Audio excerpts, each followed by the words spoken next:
This podcast is based on Dr. Noreen Sohail's observations, personal experiences, thoughts, and learning while navigating her own life as a Canadian Muslim. Assalamu alaikum, everyone.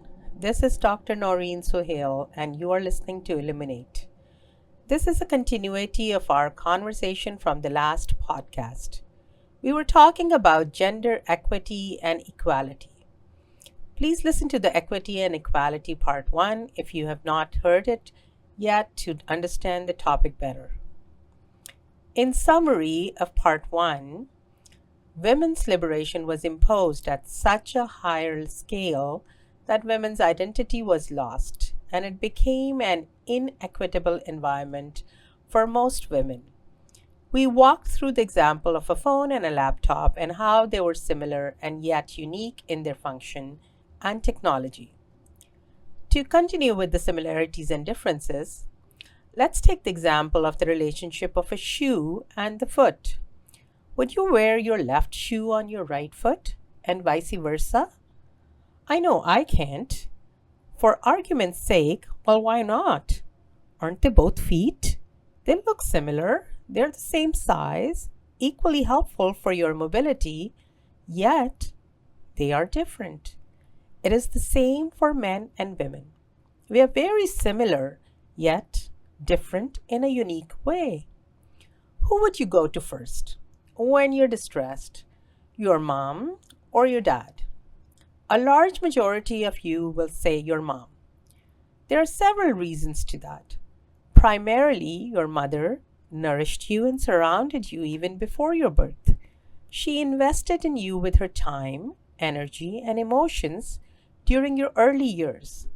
This intimate bonding that you had prior to and after your birth sets her as your default in times of need rather than your father. Dads add to this investment, but it is your mother who makes the primary contribution. It is by nature that God has created a woman to nurture mankind. Even if a man wanted to, he would not be able to conceive or lactate a baby. Oxytocin, the love hormone, has totally different impact on a mother than a father.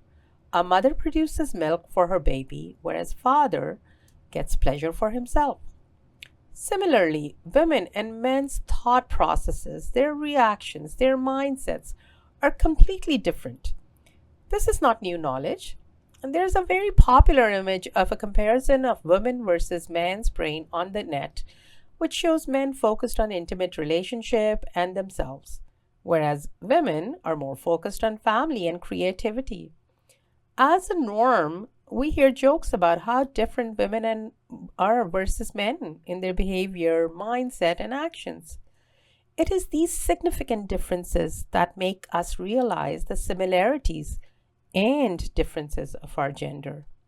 However, in our mission to bring equality to women, we forgot to give equity to them. In the race to conquer a man's world, women in general forgot their own identity, their own unique virtues.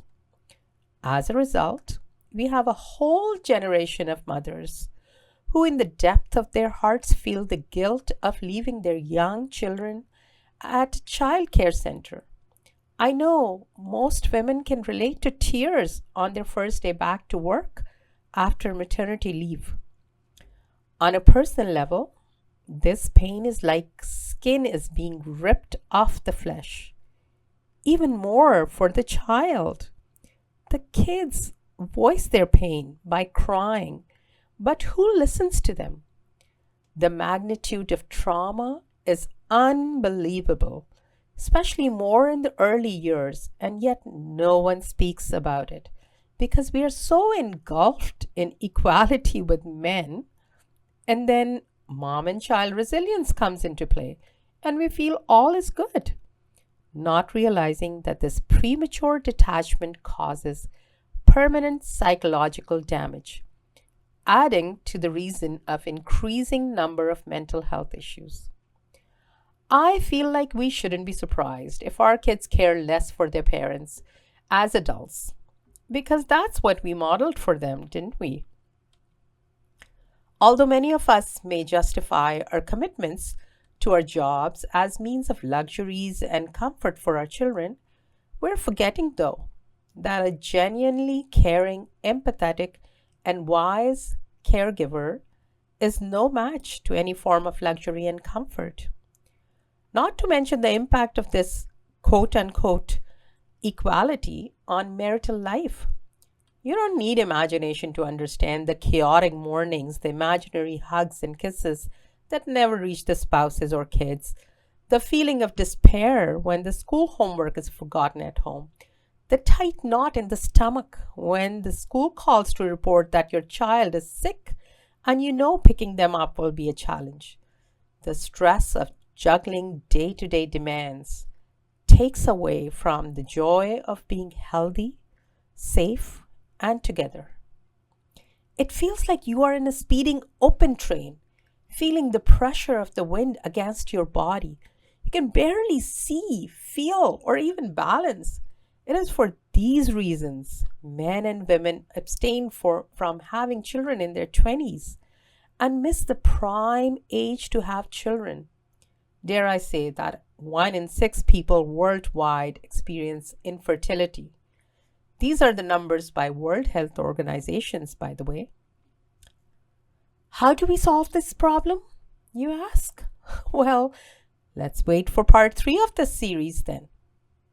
Until then, Allah Hafiz. This podcast is a humble effort in gratitude to Allah Ta'ala.